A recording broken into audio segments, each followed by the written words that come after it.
Hey, everybody, this is the Ads with the Twang podcast. I'm your host, Ben Blackman, and on this episode, we're going to talk about the 90-day Facebook ad challenge.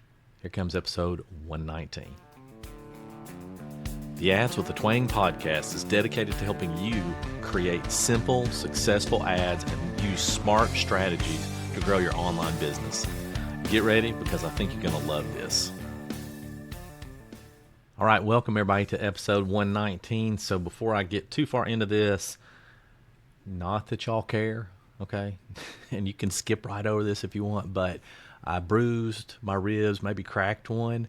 I joined an over 50 softball league, and I'm like the youngest guy there by far. And I mean, these guys are there to play. That is no joke. I was making fun of them before, and I'm not anymore. And so I wasn't diving. I was just going after a ball, and I fell and just cracked my ribs. Oh, man. So I'm going to try not to laugh too much on this episode, and we'll see how it goes. And I'm going to try not to breathe too much if I can help it. So let's talk about the 90-day Facebook ad challenge. So this is actually Facebook or Instagram. You get to pick, but the reason that I'm doing this is because I want people to stop starting over. And that's what typically happens. People run ads for a few days. They don't see a result that they want. They stop. Okay. Or, oh man, and let me just tell you this. I was talking to somebody this past week, and she has a great offer, but she has been running ads with hardly any sales and losing money on ads for months and spending all kinds of money. And I said, turn your ads off. Turn them off, okay? Because there's no point in keeping on with something that's not working.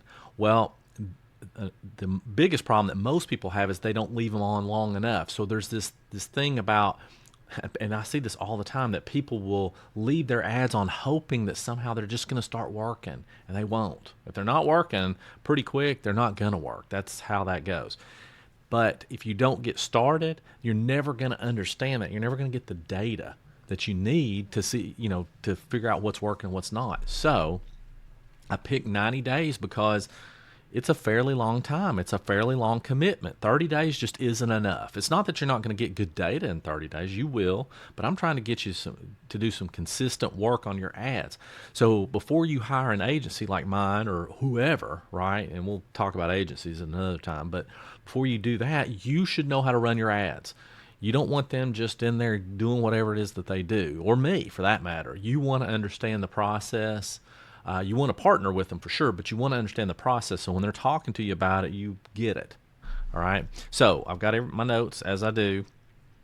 And what we're going to talk about is first picking a platform. So like I said, you need to pick Facebook or you need to pick Instagram. Don't do both, right? Just whichever one you want is fine. I will tell you this, for most people, part of it depends on the objective that you're going to use. But if your objective is to get more followers, then you're going to want to use Instagram. Getting more followers on Facebook, remember, you're not going to get them on your, well, it depends on the kind of profile you have, but it's usually not super effective. So use Instagram.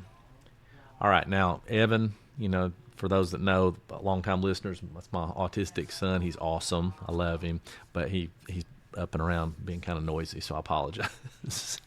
But he's good. All right, so your objective, if it's followers, you're definitely going to use Instagram on that. Now, the other possible objectives that you could have are getting leads or getting sales. So like leads, like if you have a lead magnet, or sales if you have a low ticket offer. You're not going to really do a high ticket offer straight from a Facebook ad. They need more nurturing than that. They need more, you time. Really, they need to get to know you better, and a high ticket offer is not the best way to get that from a Facebook ad, not straight from it. So lead magnets or sales if you're doing a low ticket offer. So know your objective. Prepare yourself to say no to ad drama. So for those that are familiar, that I say this all the time. I have, if you're a client, you'll see this. If you're listening to this, you're not going to see this, but on YouTube you see it. Say no to ad drama and just do the math. That's what ads are about. Okay, drama and math. That's it. So cut down the drama, just follow the numbers, and everything's going to work out just fine. All right. So Commit to 90 days. Know that that's what you're going to do, and be okay with it. Just be okay with it. You can start with $1 a day if you want. Okay, so that's $90. I mean, commit $90. Fine. $5 a day is even better. 10's better, but really, I wouldn't spend more than 20 a day at max. And the reason is this: the goal is yes, ultimately you're trying to get sales at some point, but it's really to get data and to understand how to work ads, how to do ads, how to look at the data on a regular basis, and it's a quick way to really master them. So then, once you've picked your budget and you know what that is, you're going to set up your ad. You're going to go ahead. This is before you get into the technical part of inputting it. And by the way, inputting it's easy. Like anybody can do that. It's really the creative where the money's made. So you want to create your ad, and you want to think about whether or not you're going to do a video. Okay. Now I'm going to tell you, if you're doing Instagram, it's probably a good idea. Probably want to do a reel. Just run your ad to reels. That's perfect. Or some B-roll footage is good. You can do that on Facebook too, either one. Or if you're just like, I don't know how to do that. I don't even know what B-roll is. That's fine. I'm not great on reels, whatever. That's fine. You can do an image, but put yourself, your face, your mug in the image. And the reason is because you want an ad not to look like an ad. You want it to look like a post that they ran across in their feed. You will get a better quality of people. It's just the way that it works. So think about the type of ad and go ahead and create that. Go ahead and create the copy. Okay.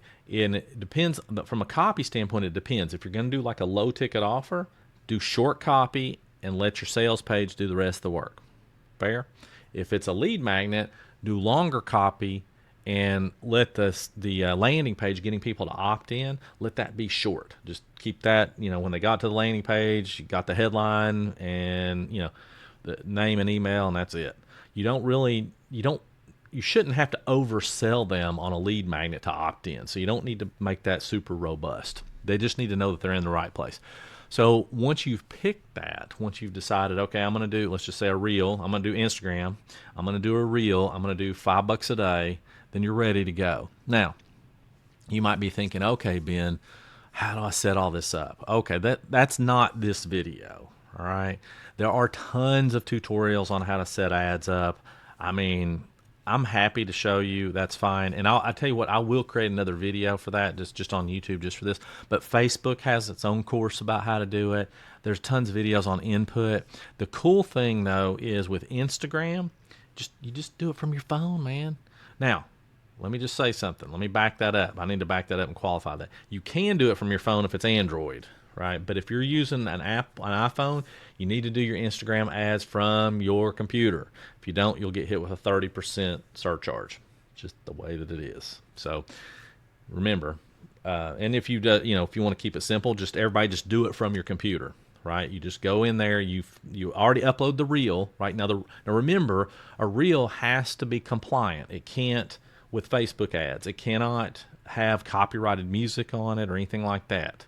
So, but go ahead and upload your reel organically, just like you normally would, and then you'll go in there and you'll log into Instagram.com and you'll find the reel, and there'll be a boost button, and you click it, and that's really it. Now, I will say this, and I said this on the last episode: make sure that and this is true for everybody, not just the reels and stuff.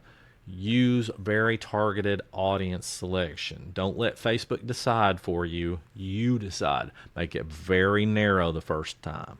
All right?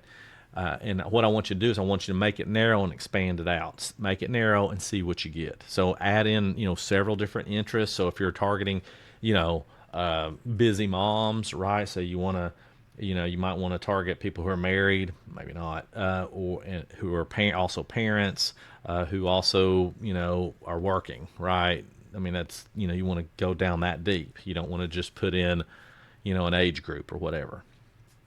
So make it narrow when you first start. All right, let's see here. Now, and you want to evaluate this weekly. Now, I will tell you this. If you're running ads to a lead magnet or to sales and stuff, you want to look at it daily. You're going to want to look at it daily, and you want to look at the key numbers. How many clicks did you get?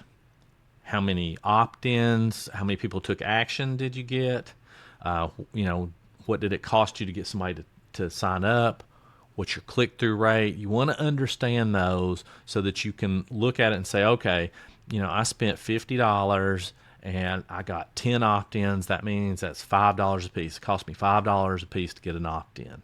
Is that good or bad? And that's probably pretty good. Like, you, generally speaking, for a lead magnet, you want to be under $10 if you can. If you're doing a low ticket offer, it varies quite a bit and how much your low ticket offer is. Usually, a lot of people don't break even on that initial offer, and that's okay. You don't necessarily have to, as long as you have order bumps and cross sales and so forth. But so that may vary a little bit. It's really not so much how much did it cost, but it's more like, did I get a 1x return? Did I get a 2x return? Did I get half x return? What did I get on my low ticket offer? So you just want, and then if you're trying to get followers, that varies quite a bit too. So if they're super targeted and you're resonating, you're probably going to get them for 75 cents or so. Okay, you don't want super cheap followers because you're probably doing something wrong. In other words, you could get them for a penny, but if you are, you're not getting the right people. And then you want to look at your total amount spent versus what you got. I think that's kind of what we just covered.